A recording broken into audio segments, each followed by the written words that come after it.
वाहिगुरू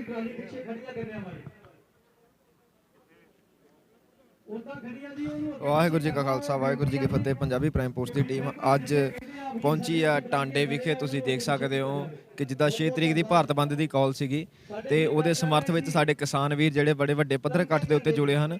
ते आओ तुहानूं इत्थे रूबरू कराउने आ जिहड़े साडे वीर दुआबा किसान कमेटी के प्रधान ने ते जंगवीर सिंह जी उन्हां दे रूबरू होए आ ते उन्हां दे नाल वार्तालाप करदे आ, उन्हां नाल गलबात करदे आ ते उन्हां नूं पुछदे आ कि जिहड़ी 6 की कॉल का समर्थ दिता गया सी ਉਹ ਪ੍ਰੋਪਰ ਤੌਰ ਤੇ ਚੱਲ ਰਿਹਾ ਹੈ ਕਿ ਨਹੀਂ। ਤੇ ਆਓ ਅਸੀਂ ਰੂਬਰੂ ਕਰਾਉਂਦੇ ਹਾਂ ਤੁਹਾਨੂੰ ਵੀਰ ਜੰਗਵੀਰ ਜੀ ਦੇ ਨਾਲ।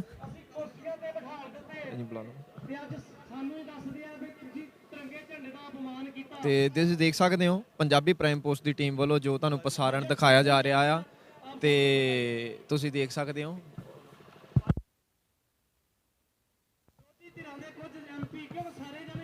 ਤੇ ਹੁਣ ਸਾਡੇ ਰੂਬਰੂ ਹੋਏ ਨੇ ਦੁਆਬਾ ਕਿਸਾਨ ਕਮੇਟੀ ਦੇ ਪ੍ਰਧਾਨ ਵੀਰ ਜੰਗਵੀਰ ਸਿੰਘ ਜੀ ਤੇ ਉਹਨਾਂ ਨੂੰ ਪੁੱਛਦੇ ਆ ਕਿ ਜਿਹੜੀ 6 ਤਰੀਕ ਦੀ ਕਾਲ ਸੀਗੀ ਉਹਦੇ ਸਮਰਥ ਦੇ ਵਿੱਚ ਜਿਹੜਾ ਇਕੱਠ ਆ ਉਸ ਕਿਸ ਲੈਵਲ ਤੇ ਹੋ ਰਿਹਾ। ਵਾਹਿਗੁਰੂ ਜੀ ਕਾ ਖਾਲਸਾ ਵਾਹਿਗੁਰੂ ਜੀ ਕੀ ਫਤਿਹ ਜੀ ਫਤਿਹ।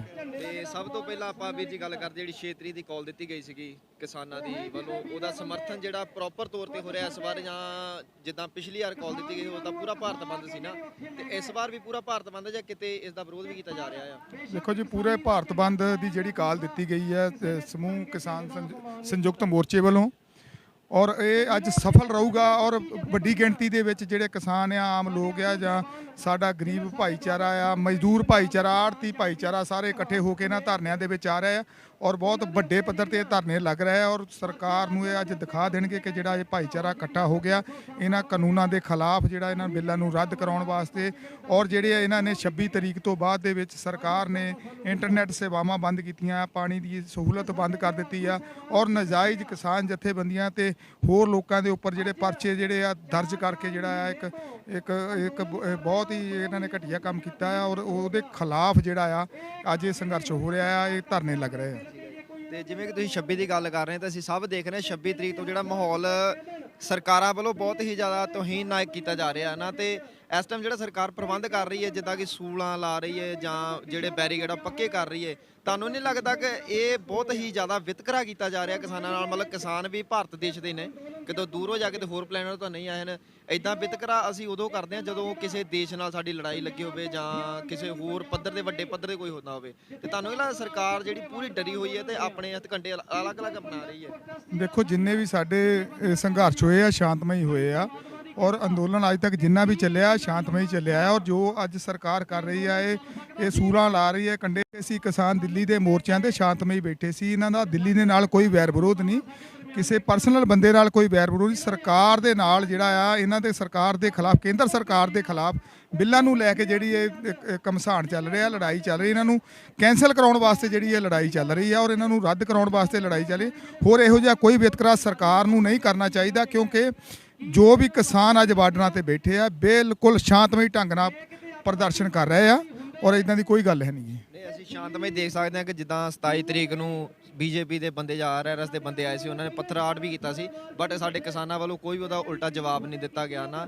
ਤੇ ਬਟ ਇੱਕ ਉਦੋਂ ਸਮਾਂ ਉੱਠਿਆ ਸੀ, ਰਾਜੇਵਾਲ ਜੀ ਦਾ ਬਿਆਨਬਾਜ਼ੀ ਹੋਈ ਸੀ ਕਿ ਉਹਨਾਂ ਨੇ ਕਿਹਾ ਸੀ ਕਿ ਉਧਰਲੀ ਸਟੇਜ ਨਾਲ ਸਾਡਾ ਕੋਈ ਸੰਬੰਧ ਨਹੀਂ। ਉਹਦੇ ਵੱਲੇ ਨਾ ਥੋੜ੍ਹਾ ਜਿਹਾ ਤੁਸੀਂ ਪ੍ਰੋਪਰ ਤੌਰ ਤੇ ਦੱਸ ਦਿਓ ਕਿ ਬੜਾ ਹੀ ਲੋਕਾਂ ਦੇ ਮਨ ਵਿੱਚ ਉਹਦਾ ਮਨ ਮੁਟਾਓ ਚੱਲ ਰਿਹਾ, ਉਹਦੇ ਪ੍ਰਤੀ ਥੋੜ੍ਹਾ ਜਿਹਾ ਬਿਆਨਬਾਜ਼ੀ ਸਹੀ ਤਰ੍ਹਾਂ ਪੱਤਰੀ ਕਰ ਸਕਦੇ ਹੋ ਤੁਸੀਂ?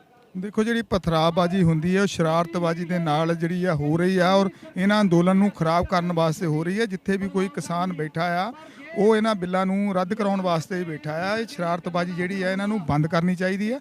ਔਰ ਜਿਹੜਾ ਤੁਸੀਂ ਗੱਲ ਕਰਦੇ ਆ ਬਿਆਨ ਦੀ ਹੈ ਕਿ ਉੱਧਰਲੀ ਸਟੇਜ ਹੋਈ ਜਾਂ ਇੱਧਰਲੀ ਸਟੇਜ ਹੋਈ ਆ, ਆਪਣੇ ਆਪਣੇ ਤੌਰ ਤੇ ਸਾਰਿਆਂ ਨੇ ਧਰਨੇ ਲਾਏ ਹੋਏ ਆ, ਜਥੇਬੰਦੀਆਂ ਨੇ, ਉਹ ਇੱਕ ਵੱਖਰੀ ਸਟੇਜ ਆ ਪੰਧੇਰ ਸਾਹਿਬ ਦੀ ਔਰ ਉਹਨਾਂ ਦਾ ਆਪਣਾ ਤਰੀਕਾ ਆ ਸੰਘਰਸ਼ ਲੜਨ ਦਾ। ਤਾਲਮੇਲ ਦੇ ਨਾਲ ਸਾਡੀਆਂ ਸੰਯੁਕਤ ਮੋਰਚੇ ਦੇ ਨਾਲ ਚੱਲਦੇ ਸੀ। 26 ਤਰੀਕ ਨੂੰ ਜਿਹੜੀ ਕਾਲ ਦਿੱਤੀ ਗਈ ਸੀ ਉਹ ਆਪਣੇ ਤੌਰ ਤੇ ਪਹਿਲਾਂ ਹੀ ਗਏ ਸੀ, ਉਹ ਸਾਡੀਆਂ ਕਿਸਾਨ ਜਥੇਬੰਦੀਆਂ ਸੰਯੁਕਤ ਕਿਸਾਨ ਮੋਰਚਾ ਜੋ ਬਾਅਦ ਦੇ ਵਿੱਚ ਗਿਆ ਸੀਗਾ ਔਰ ਜੋ ਰੂਟ ਦਿੱਤਾ ਗਿਆ ਸੀ ਉਸ ਤੋਂ ਜਦੋਂ ਦੇਖਿਆ ਕਿ ਬੈਰੀਕੇਡ ਬੰਦ ਹੋਏ ਤੇ ਉਸ ਤੋਂ ਅਸੀਂ ਪਿੱਛੇ ਮੁੜ ਆਏ ਸੀਗੇ। ਇਸ ਕਰਕੇ ਜਿਹੜਾ ਆ ਸਾਡਾ ਉਹਨਾਂ ਨਾਲ ਕੋਈ ਇਹੋ ਜਿਹਾ ਹੈ ਨਹੀਂਗਾ ਤੇ ਸਰਕਾਰ ਨੂੰ ਇਹ ਦੇਖ ਲੈਣਾ ਚਾਹੀਦਾ। ਤੇ ਸਰਕਾਰ ਵੱਲੋਂ ਹਲੇ ਕੋਈ ਕਾਲ ਆਈ ਹੋਵੇ ਮੀਟਿੰਗ ਦੀ?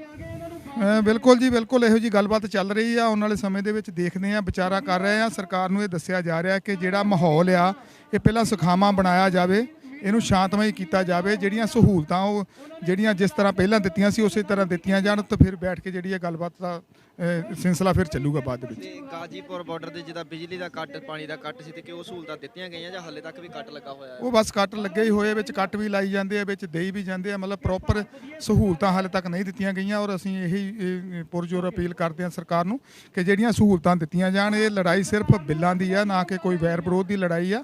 ਆਪਾਂ ਆਪਸ ਵਿੱਚ ਬੈਠ ਕੇ ਇਹਨੂੰ ਨਜਿੱਠ ਲਈਏ। ਜਿੱਥੇ ਵੀ ਖਾਮੀਆਂ ਹੈਗੀਆਂ, ਆਪ ਮੰਨ ਵੀ ਚੁੱਕੇ ਆ ਕਿ ਇੱਥੇ ਕਾਨੂੰਨ ਦੇ ਵਿੱਚ ਖਾਮੀਆਂ ਹੈਗੀਆਂ, ਉਹਨਾਂ ਨੂੰ ਕਾਨੂੰਨਾਂ ਨੂੰ ਰੱਦ ਕਰ ਦੇਣ, ਜਿਹੜੇ ਕਿਸਾਨ ਆਪਣੇ ਆਪਣੇ ਘਰਾਂ ਨੂੰ ਵਾਪਸ ਆ ਜਾਣ।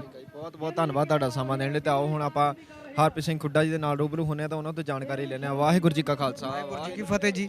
ਤੇ ਵੀਰ ਜੀ, ਜਿਹੜੀ 6 ਤਰੀਕ ਦੀ ਕਾਲ ਦਿੱਤੀ ਗਈ ਸੀ, ਤੁਸੀਂ ਉਹਦੇ ਬਾਰੇ ਕੁਝ ਦੱਸ ਸਕਦੇ ਹੋ? ਬਿਲਕੁਲ ਜੀ, ਅਸਲ 'ਚ ਕੀ ਆ ਕਿ ਜਦੋਂ ਸਰਕਾਰ ਬੇਸ਼ਰਮੀ ਭਰੀ ਚੁੱਪ ਕਰਕੇ ਬੈਠ ਜਾਵੇ ਤੇ ਉਸ ਵੇਲੇ ਸਰਕਾਰ ਜਦੋਂ ਸ਼ਾਂਤਮਈ ਅੰਦੋਲਨਕਾਰੀਆਂ ਦੇ ਉੱਪਰ ਦਮਨ ਤੇ ਜ਼ੁਲਮ ਦੀ ਇੰਤਹਾ ਕਰ ਦੇਵੇ, ਉਸ ਵੇਲੇ ਇਸ ਅੰਦੋਲਨ ਨੂੰ ਇੱਕ ਸਟੈਪ ਹੋਰ ਅੱਗੇ ਲੈ ਕੇ ਜਾਣ ਵਾਸਤੇ ਸੰਯੁਕਤ ਕਿਸਾਨ ਮੋਰਚੇ ਵੱਲੋਂ ਜਿਹੜੇ ਆ ਪੂਰੇ ਦੇਸ਼ ਦੇ ਵਿੱਚ ਜਿਹੜੀ ਆ 6 ਫਰਵਰੀ 12 ਤੋਂ 3 ਚੱਕਾ ਜਾਮ ਦੀ ਕਾਲ ਦਿੱਤੀ ਗਈ ਹੈ, ਜਿਹਦੇ ਤਹਿਤ ਅੱਜ ਜਿਹੜਾ ਬਿਜਲੀ ਘਰ ਚੌਂਕ ਦੇ ਵਿੱਚ ਵੀ ਜਿਹੜਾ ਆ ਉਹ ਚੱਕਾ ਜਾਮ ਕੀਤਾ ਜਾ ਰਿਹਾ ਆ। ਤੇ ਜਿਵੇਂ ਤੁਸੀਂ ਦੱਸਦੇ 6 ਦੀ ਕਾਲ ਦਿੱਤੀ ਚੱਕਾ ਜਾਮ ਦੀ, ਤੇ ਇਹ ਦੁਕਾਨਾਂ ਵੀ ਬੰਦ ਕੀਤੀਆਂ ਜਾ ਰਹੀਆਂ ਜਾਂ ਸਿਰਫ ਇੱਕ ਚੱਕਾ ਜਾਮ? ਨਹੀਂ, ਇਹ ਭਾਰਤ ਬੰਦ ਨਹੀਂ, ਇਹ ਚੱਕਾ ਜਾਮ ਆ। ਚੱਕਾ ਜਾਮ ਹੋਣ ਕਰਕੇ ਜਿਹਦੇ 'ਚ ਕੀ ਆ ਕਿ ਇਹ ਜਿਹੜੀ ਸਿਰਫ ਜਿਹੜੀ ਆ ਟਰਾਂਸਪੋਰਟ 3 ਘੰਟੇ ਵਾਸਤੇ ਟਰਾਂਸਪੋਰਟ ਨੂੰ ਜਿਹੜਾ ਆ ਉਹ ਸੜਕਾਂ ਦੇ ਉੱਪਰ ਰੋਕਿਆ ਜਾ ਰਿਹਾ ਆ। ਆਪਾਂ ਅੱਜ ਤੱਕ ਦੇਖਦੇ ਆ ਰਹੇ ਹਾਂ, ਤਕਰੀਬਨ ਕੋਈ 5 ਮਹੀਨੇ ਵੈਸੇ ਹੋ ਚੱਲਿਆ, 2 ਤੋਂ ਮਹੀਨੇ ਟੱਪ ਚੁੱਕਾ ਸਾਡਾ ਦਿੱਲੀ ਬੈਠਿਆਂ ਨੂੰ, ਕਿਸਾਨਾਂ ਨੂੰ। ਤੇ ਸਾਡੇ ਕਿਸਾਨਾਂ ਜਿਹੜਾ ਮੋਰਚਾ ਬੜੇ ਹੀ ਸ਼ਾਂਤਮਈ ਤਰੀਕੇ ਨਾਲ ਚੱਲ ਰਿਹਾ ਆ, ਪਰ ਸਰਕਾਰ ਵੱਲੋਂ ਬਹੁਤ ਹੀ ਗੰਦੀਆਂ ਘਿਨੌਣੀਆਂ ਤਰੀਕੇ ਅਪਣਾਏ ਜਾ ਰਹੇ ਇਸ ਮੋਰਚੇ ਨੂੰ ਚੱਕਣ ਲਈ। ਉਹਦੇ ਪ੍ਰਤੀ ਤੁਸੀਂ ਕੁਝ ਕਹਿਣਾ ਚਾਹੋਗੇ? ਹਰ ਜ਼ਾਬਰ ਦੀ ਇੱਕ ਕਹਾਣੀ, ਕਰਨਾ ਜ਼ੁਲਮ ਤੇ ਮੂੰਹ ਦੀ ਖਾਣੀ। ਡੈਮੋਕ੍ਰੇਸੀ ਦਾ ਮਤਲਬ ਹੁੰਦਾ ਫਾਰ ਦੀ ਪੀਪਲ, ਲੋਕਾਂ ਦੀ ਸਰਕਾਰ, ਲੋਕਾਂ ਲਈ ਸਰਕਾਰ, ਲੋਕਾਂ ਦੁਆਰਾ ਚੁਣੀ ਗਈ ਸਰਕਾਰ। ਪਰ ਇਹ ਜਿਹੜੀ ਆ ਸਰਕਾਰ, ਇਹ ਨਾ ਲੋਕਾਂ ਦੀ ਸਰਕਾਰ ਆ, ਨਾ ਲੋਕਾਂ ਲਈ ਕੰਮ ਕਰ ਰਹੀ ਆ। ਚੁਣੀ ਜ਼ਰੂਰ ਲੋਕਾਂ ਦੁਆਰਾ ਗਈ ਆ, ਇਹਨੂੰ EVM ਦੀ ਸਰਕਾਰ ਵੀ ਕਿਹਾ ਜਾਂਦਾ। ਇਹ ਸਰਕਾਰ ਬੇਸ਼ਰਮੀ ਵਾਲੇ ਢੰਗ ਨਾਲ ਲੋਕਾਂ ਦੇ ਨਾਲ, ਆਪਣੇ ਦੇਸ਼ ਵਾਸੀਆਂ ਦੇ ਨਾਲ, ਆਪਣੇ ਨਾਗਰਿਕਾਂ ਦੇ ਨਾਲ ਬਰਾਬਰਤਾ ਦਾ ਸਲੂਕ ਕਰਨ ਦੀ ਬਜਾਏ ਅੰਬਾਨੀ ਤੇ ਅਡਾਨੀ ਦੀ ਡੁਗਡੁਗੀ ਤੇ ਨੱਚਣ ਵਾਲੀ ਸਰਕਾਰ ਆ। ਇਸ ਕਰਕੇ ਜਿੰਨਾ ਚਿਰ ਇਹ ਸਰਕਾਰ ਅੰਬਾਨੀ ਤੇ ਅਡਾਨੀ ਦੀ ਡੁਗਡੁਗੀ ਤੇ ਨੱਚੇਗੀ, ਵਿਦੇਸ਼ੀ ਕਾਰਪੋਰੇਟ ਘਰਾਣਿਆਂ ਦੀ ਡੁਗਡੁਗੀ ਤੇ ਨੱਚੇਗੀ, ਕਿਸਾਨਾਂ ਨੂੰ, ਮਜ਼ਦੂਰਾਂ ਨੂੰ, ਆਪਣੇ ਦੇਸ਼ ਦੇ ਨਾਗਰਿਕਾਂ ਨੂੰ ਤੰਗ ਕਰਦੀ ਰਹੇਗੀ, ਉਹਨਾਂ ਚਿਰ ਇਸ ਤਰ੍ਹਾਂ ਦੇ ਅੰਦੋਲਨ ਜਿਹੜੇ ਵੱਡੇ ਰੂਪ 'ਚ ਉੱਠਦੇ ਰਹਿਣੇ ਆ। ਇਹ ਸਰਕਾਰ ਦੇ ਨਾਲ ਮੱਥਾ ਲੱਗਦਾ ਰਹਿਣਾ।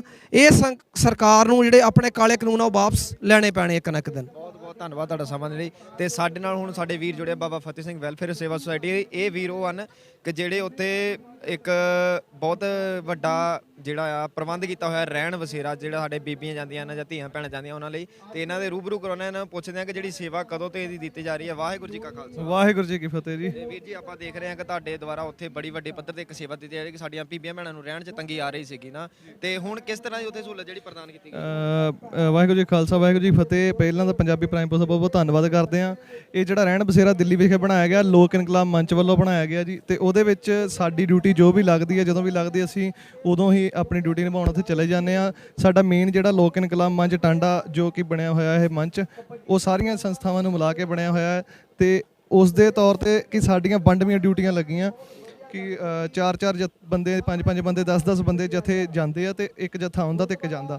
ਇਸ ਤਰੀਕੇ ਨਾਲ ਸਾਡੀ ਚੱਲ ਰਿਹਾ, ਲਗਾਤਾਰ ਚੱਲ ਰਿਹਾ। ਜਦੋਂ ਤੱਕ ਵੀ ਧਰਨਾ ਚੱਲਦਾ ਰਹੂਗਾ ਉਦੋਂ ਤੱਕ ਸਾਡਾ ਇਹ ਕੰਮ ਚੱਲਦਾ ਰਹੂਗਾ। ਥੋੜੀ ਦੱਸ ਸਕਦੇ ਹੋ ਉੱਥੇ ਕਿਸ ਤਰ੍ਹਾਂ ਦੀ ਸੇਵਾ ਜਿਹੜੀ ਆ ਪ੍ਰਦਾਨ ਕੀਤੀਆਂ ਜਾ ਰਹੀਆਂ ਨੇ?